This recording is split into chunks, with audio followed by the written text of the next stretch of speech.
Let's look at example 2 for the symmetry conditions.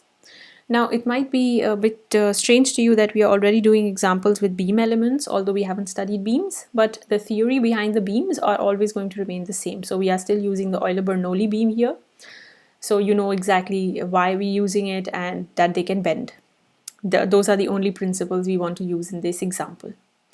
So let's start with the example A. I see that there is one beam here, which is supported on the two edges by the same support, which is fixed. And there is a uniformly distributed load throughout the length, which is also has the same value over the entire length. So if I draw the coordinate system x and y, then I can see that just as the previous problem, this problem is also symmetric about the y-axis, because what's happening is that it has the same boundary conditions on both sides, and it also has the exact same load that's acting.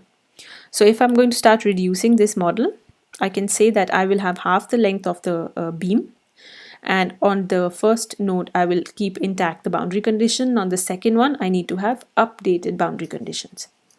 In the updated boundary conditions, we follow the same principles as we did before. Therefore, it's not allowed to move perpendicular to the symmetric axis, which is basically the x-axis. And it is allowed to move in the direction of the symmetric axis, which is the y. So therefore, it becomes a roller support. And you see that it should deform in a way that these conditions should be possible. Now, the second thing we need to do with changes is the loads. However, in this case, you see that the load is a distributed load. So it's a P Newton per millimeter, which means if I apply any load like 100 Newton per millimeter, then it will be over the length. It will still remain the same. You will just have to multiply it with the length to make it into newtons.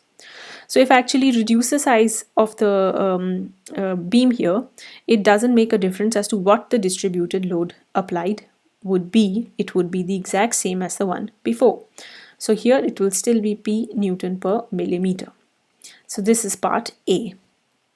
Now we move on to part B. I hope you've understood this. If you haven't, please post your questions as I keep repeating on the discussion board. Open a thread which says example to question A or something like that from Symmetry, and then it's self-explanatory about what you're talking. In the second case now, you see that it's the exact same problem with one difference, and that is the boundary condition on the right has changed. So although the load is the same, the boundary condition is not the same on the two sides. So there will be no conditions of symmetry at all. We cannot reduce this model. Then moving on to the third part, it's the exact same problem as part A, except for the fact that it has a modified load now and it's concentrated.